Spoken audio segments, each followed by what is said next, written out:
Major General Anthony Anderson. Also present with us is the Minister of Science, Energy and Technology, Fayval Williams, and of course, our Permanent Secretary here at the Office of the Prime Minister, Mrs. Audrey Sewell. The PM will now address us. Thank you and good morning, everyone. As Prime Minister, acting in accordance with the advice of the National Security Council, and having received the written agreement of the Commissioner of Police and the Chief of Defence Staff, I have declared a zone of special operations under the law reform Zones of Special Operations, Special Security and Community Development Measures Act 2017. The law reform Zones of Special Operations, Special Security and Community Development Measures August Zone Order 2020 has been gazetted. The community of Augustown has been assessed as a significant contributor to the level of crime in the St. Andrews Central Police Division, and for some time now has been designated a hotspot within this police area. Based on the assessment, there is an urgent need for intervention. The presence of major gangs in the community, as well as a number of other less organized gangs, has over the years contributed to the level of crime. Additionally, the criminal activities of these gangs are not only restricted to the geographical boundaries of the community, but have negatively affected other areas. The community in 2016 went a year without murder, and it has been the beneficiary of several anti-violent social intervention efforts over the decades. Home to a rich cultural history, and with its proximity to the University of the West Indies and the University Hospital of the West Indies, the community is being robbed of its true potential. A study undertaken in 2017 pointed to a number of developmental challenges affecting the area. Among those were the proliferation of guns in the community, unemployment, weak family and parental support, and poor community development facilities. This, unfortunately, is also the case in other communities. Much is required to comprehensively address social ills and to achieve tangible, lasting change. The declaration of a zone of special operations is deemed necessary and suitable at this time to apply targeted measures to restore public order and sustainable peace, and in so doing, ensure enduring transformation of the community. Every community is different, and it will take time to achieve the intended aim. As we have seen in Mount Salem and Denham Town, targeted solutions require lengthy consultation and the ability to provide creative solutions to meet expectations and desired impact. Last week, I declared a zone of special operations in Greenwich Town and requested that support be given to our security forces in their resolve to address the extraordinary levels of crime in that community. The measure is not meant to stigmatize communities, but instead is meant to help foster the process of engagement and confidence building between the citizens and the security forces. It is not about addressing a current situation.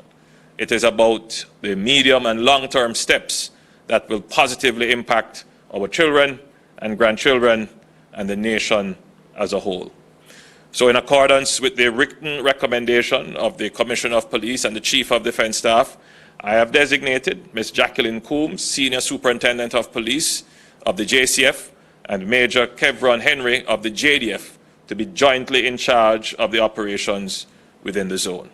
I will now ask the Commissioner of Police, Major General Anderson, and the Chief of Defence Staff, Lieutenant General Rocky Mead, to advise of further operational details.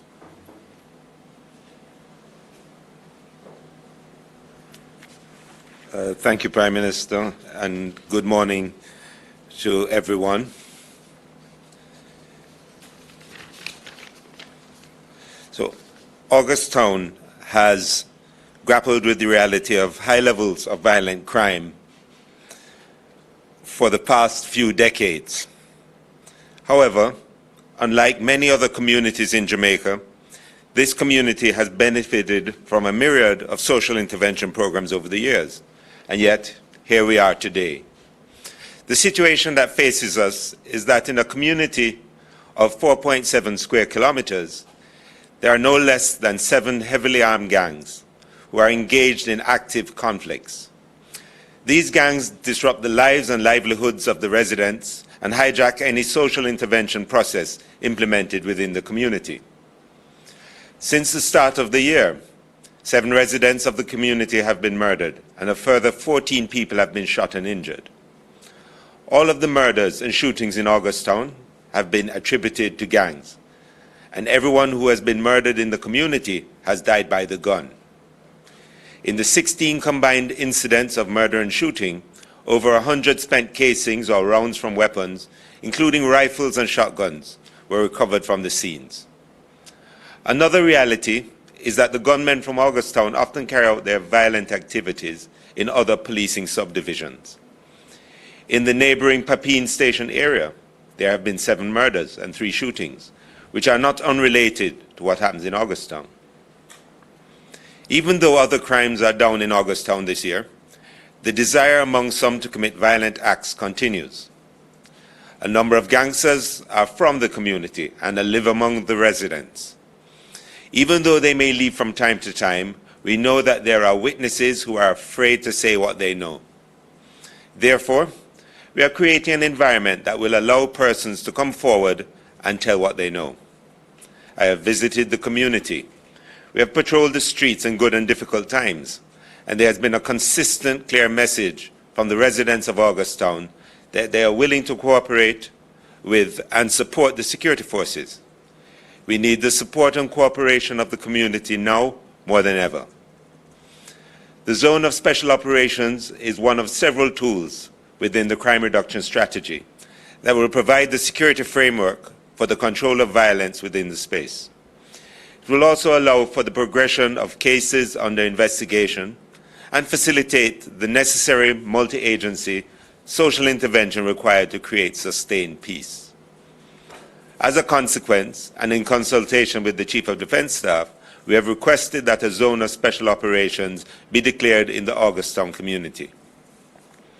As has been demonstrated through the previous and current zones, this enhanced security measure has been effective in not just reducing violent crimes, but creating the conditions that lead to long-lasting peace and stability. As always, we are committed to delivering all the other policing services to the community. The activities under the legislation will supplement our existing law enforcement arrangements to deal specifically with violent crimes. As we do our work, there may be some delays and inconveniences. We ask persons doing business in or transiting Augusttown for your patience and understanding. If you are wondering how you can help, let me remind you that you can call Crime Stop at 311, which is, as always, completely confidential.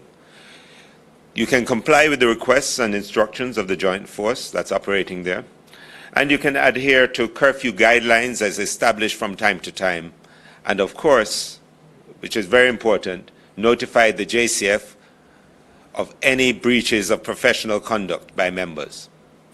You have our commitment that your police officers will treat you with respect, and our hope is that through this enhanced security measure, we will build stronger bonds with the people of Augusttown and adjacent communities. Thank you very much.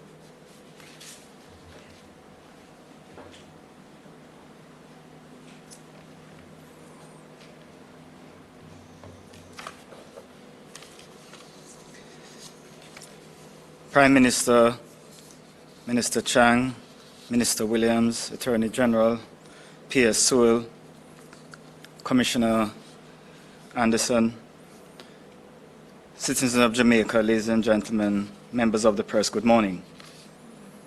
As the Prime Minister and the Commissioner outlined, the community of Augusttown has seen significant levels of violence. A major contribution to these incidents is the prevalence of numerous weapons and ammunition in the hands of gangs. The security situation has proven to be well beyond normal policing and requires, therefore, the special measures that we have recommended. Earlier this morning, the Jamaica Defence Force and the Jamaica Constabulary Force deployed to sections of the community of Augustown to begin preparation for the declaration of the Zone of Special Operations along the following boundaries. To the west, beginning at the intersection of Goldsmith Villa Road and Princess Alice Way, the boundary extends in a westerly direction along Princess Alice Way to the Goldsmith Villa Seventh-day Adventist Church, and then southeasterly for approximately 190 meters, and then in a northerly direction running along the eastern boundary of the University of the West Indies wastewater treatment plant to its intersection with Mona Road and Hermitage Road. To the north, continuing from the intersection of Mona Road and Hermitage Road, the boundary runs in an easterly direction along Hermitage Road to its intersection with University Road, and then continues in an easterly direction to its intersection with the Hope River. To the east, continuing from the point along the Hope River just named, the boundary extends in a southeasterly direction along the Hope River to its intersection with River Bottom Road, that is in the vicinity of Bedworth Gardens. Then in a southwesterly direction for approximately 180 meters, then southeasterly onto June Road to its intersection with July Road, and then in a southeasterly direction along July Road to its intersection with Bedworth Crescent. It then goes around the crescent to the intersection with Augustown Road. Finally, to the south, from the intersection of Bedworth Crescent and Augustown Road, the boundary extends southwesterly along Augustown Road for approximately 280 meters, and then westerly for approximately 1.7 kilometers along the foot of the mountain, of the Long Mountain range to the start point at the intersection of Goldsmith Villa Road and Princess Alice Way. This operation is another element of the long-term plan to change the culture of violence in Jamaica. The increased security presence is to pave the way for the community interventions that are an important component of this plan. We want to once again reassure the citizens that all members of the JDF and JCF that are working in this zone have been properly trained and certified to do so, giving due regard to the protection of human rights as well as the unique requirements of the ZOSO legislation. We urge you to acquaint yourselves with these regulations and requirements in order to easily and conveniently transit the area as you go about your lawful business. As was stated by the Commissioner earlier, we encourage you to share information with us that can assist us in ridding the communities of violent criminals. And so you may call the JDF tip line at 876-837-8888, and the Commissioner already mentioned the 311 line. The JDF and JCF are committed to bringing an enduring peace to Augustown, and we welcome the continued support that we have received from citizens and various groups. Thank you very much. I invite the Minister of National Security.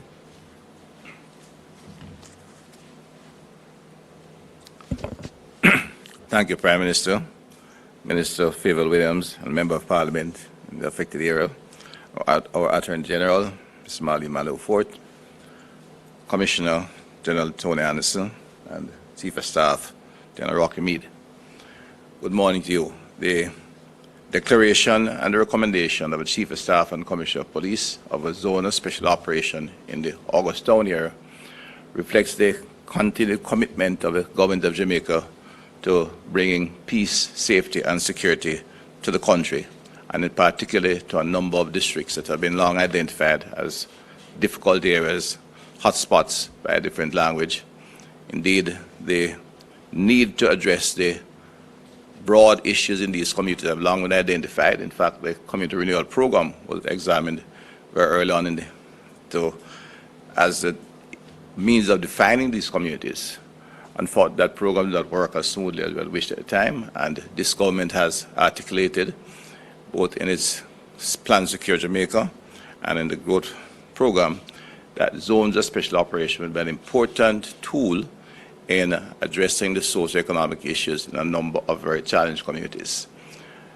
It is a new mechanism, or a more appropriate mechanism, to deal with the social and economic challenges, because we provide a safe and secure foundation which to effect the transformation that is required to bring about peace and safety in these communities.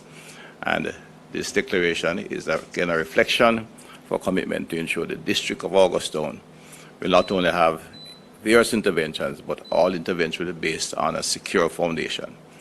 When the citizens feel safe, and it will increase their cooperation with the police, will be able to disrupt the gangs, find them, prosecute them, and get them off the streets, and ensure the process of rebuilding and transforming Augustown into a dynamic residential community where individuals can, in fact, achieve their dreams and live a better quality of life will exist. It will ensure that we can move towards a community in which peace, safety, and prosperity will be. Thank you.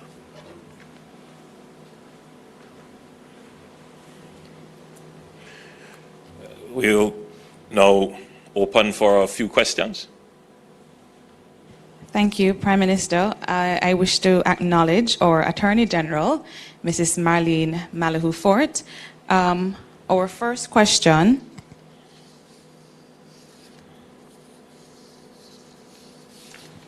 Vanessa Silvero. Good morning. Can you hear me?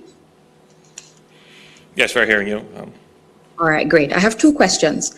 One, what's the role of JSIF in these social interventions? Are they still leading? And two, how does this declaration fit into the Prime Minister's previously declared July 25 deadline?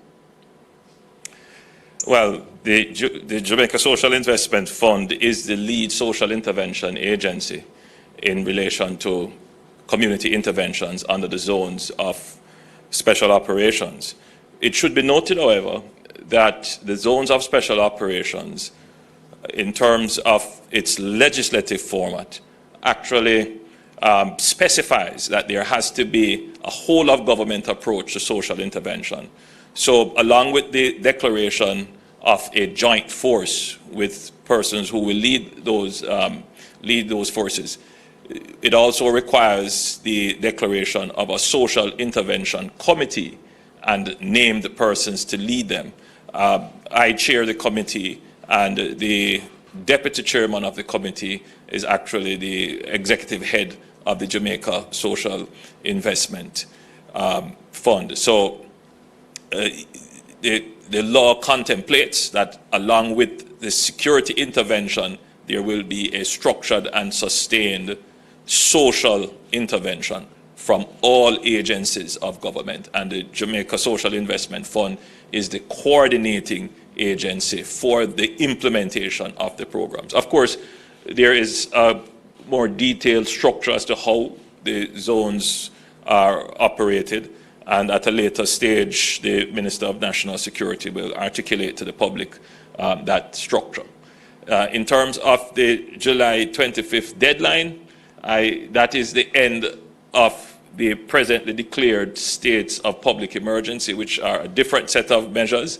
And from my perspective, there is no deadline to end. We ask for 90 days, we go back to Parliament, and if Parliament so wishes to extend, then we go again. So the measures have a timeline and they expire. But if it is in the view of the government that we need to continue these measures, we will go back to Parliament and ask for their extension. Thank you, Prime Minister. Thank you, Vanessa. We also have Damian Mitchell from The Gleaner, who has a question. Yes, thank you very much. Prime Minister, more than 2 years ago, you had announced the ZOSO on a model of clear, hold, and build.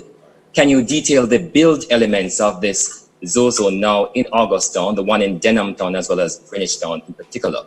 And can you indicate the members of the review tribunal for the Kingston Central and Kingston Western state of emergency announced on June 14? And my third question, will you be going ahead with your recommendation to extend the tenure of the DPP, given the lack of support from the opposition? Well, let me start with your last question first. I have been reviewing the arguments raised by the leader of the opposition, and I have been in discussion with the Governor General. The convention that has happened, and it's a convention that has served us well, is that these matters are not drawn into public debate. And so I won't make any comment. And I think except to say that it is unfortunate that this matter has reached into the public domain. It does add various levels of complications to the appointment. Having said that, and having reviewed and consulted, I have made a recommendation to His Excellency the Governor General for the extension of the service of the DPP for 3 years. I won't go any further into those discussions except to say that it was important to ensure that the office had enough time to prepare for transition and management, and I believe that the present DPP has done excellent work. In terms of the persons who are on the tribunal, I'll allow the Attorney General. Attorney General, you could just answer that question. Thank you, Prime Minister. The tribunal is chaired by Mr. Peter Champagny, Queen's Counsel, and has Madam Justice Retired Gloria Smith and Miss Marjorie Shaw as members.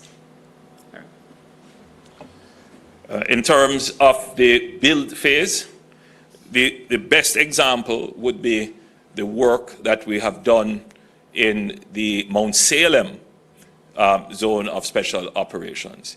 And the reason why I'm saying that that would be the best example is that we started there from scratch. There were no previous interventions, and we have put in both what we would call the soft interventions in terms of interventions having to do with the development of human resources, and also the hard interventions, the infrastructure and environment. And I believe that that community is doing exceptionally well.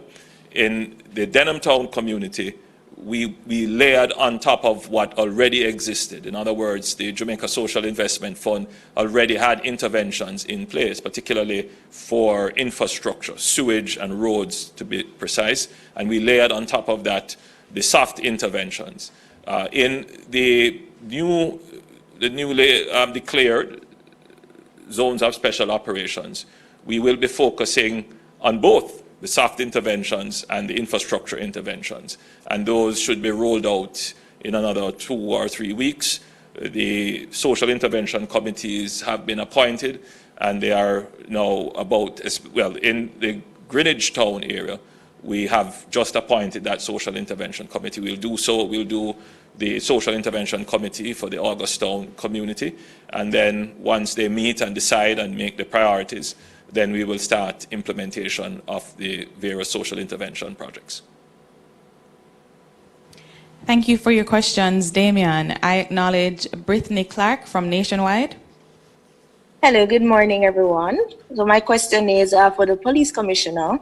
With regards to the movement of the security forces into the community or into that section of August Town, has any police intelligence led to the detaining of any of the criminals in the area which may be known to them?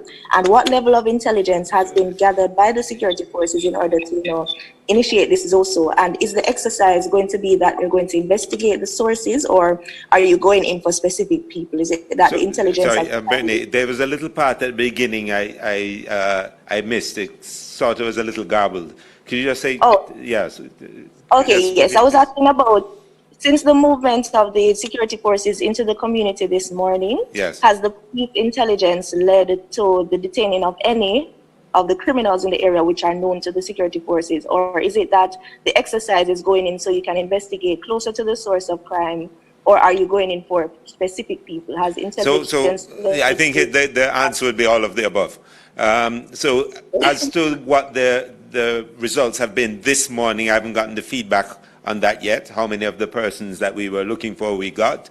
As you know, the clear process is not just designed to pick up specific people, but also to displace gangs. We have a number of follow-on operations to do outside of the area and simultaneous operations that take place so that because we are aware from an intelligence perspective of some of the locations that people go to when they leave that area. So we should see a number of sort of arrests over the next few weeks, as people displace and see what we get from there. Also, we're going to go through an extensive period of search, looking for illegal firearms over this clear phase, and then we'll move into that hold phase and create the conditions to get all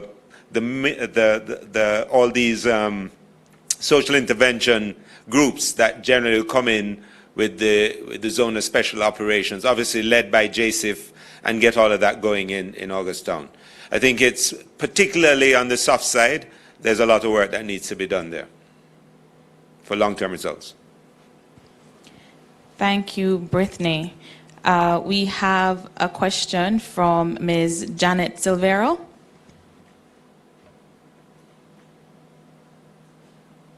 I think your mic is muted, Janet. Oh, yes. Thank you very much. Good morning to all.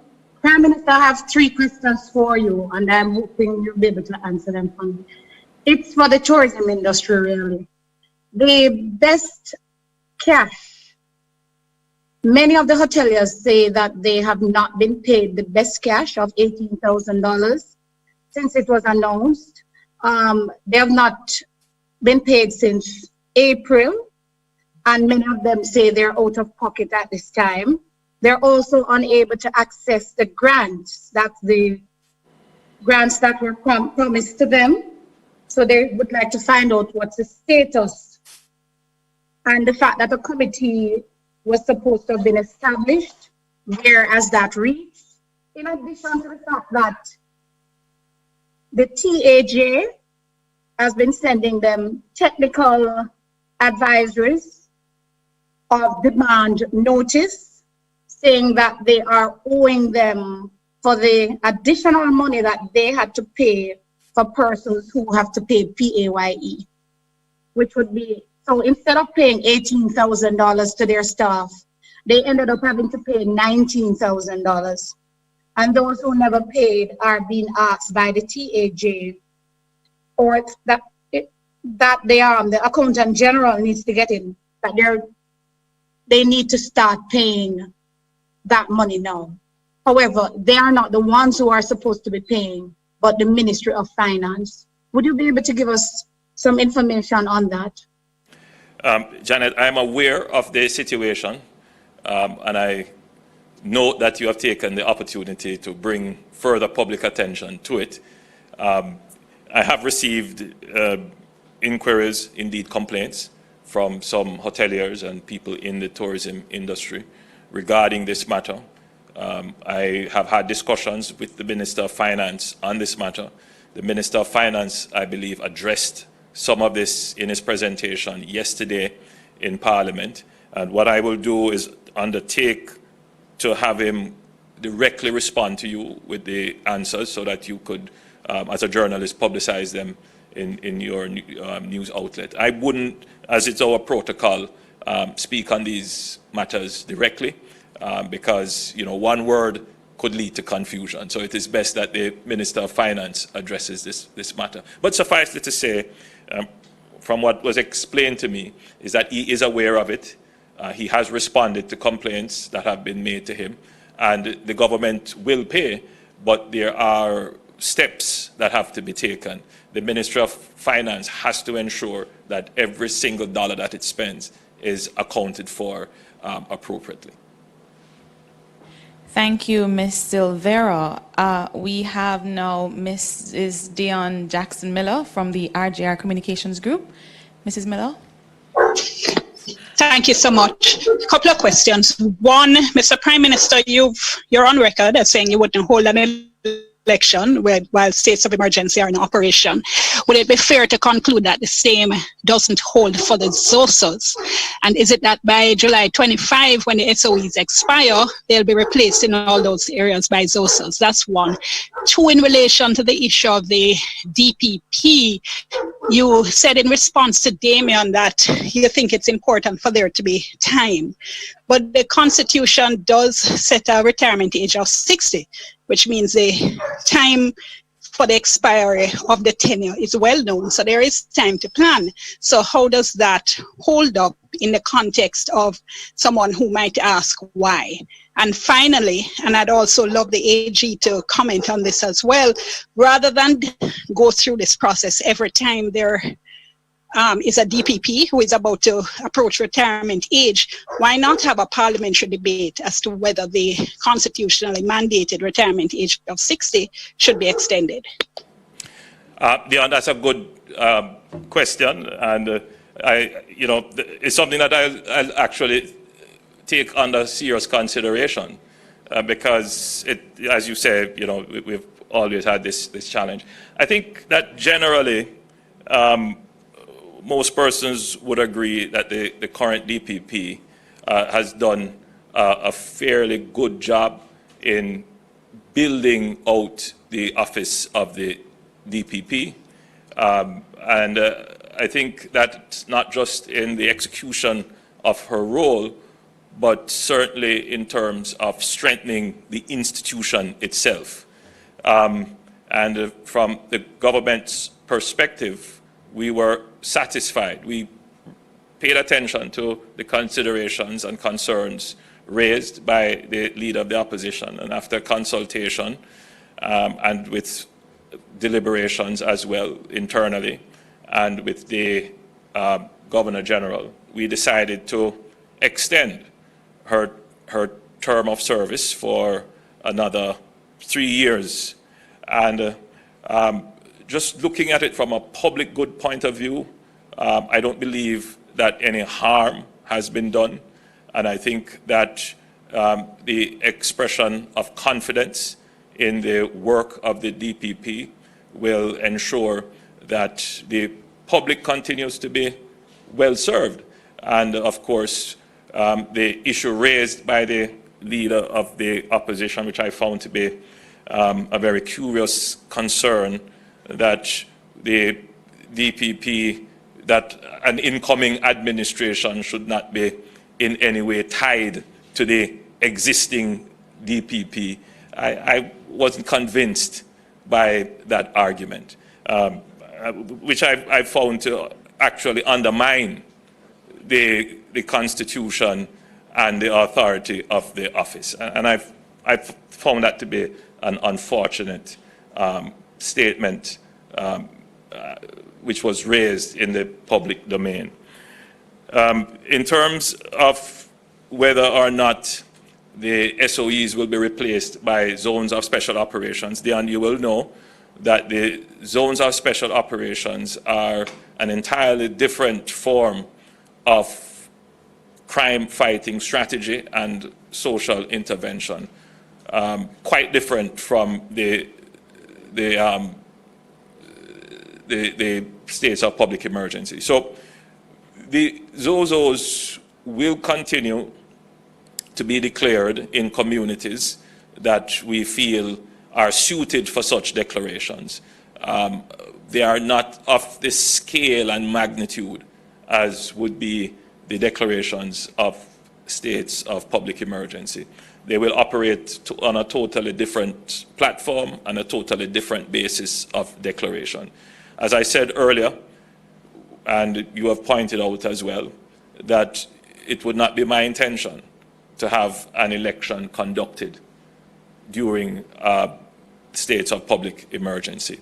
So if states of public emergency exist, whilst an election is declared at an appropriate time, I would move to have those states of public emergency, what's the appropriate term? Brought to an end. Thank you, AG. I was looking for the legal term to describe it. But yes, so if an election is called At an appropriate stage during that period, we would go to Parliament and seek to have the states of public emergency called to an end. Thank you, Mrs. Jackson-Miller. There being no further questions, we want to thank you for joining us today. Thank you to those joining us on our live.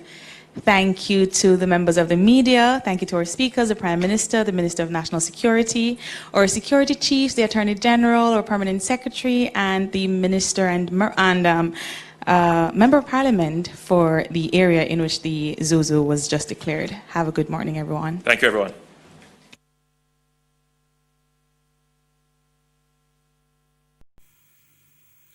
Hi there, I'm Simon Preston from TVJ. Thank you very much for watching our YouTube channel. To see our latest videos and also to see live events, click here. To see our full videos on onespotmedia.com, click here.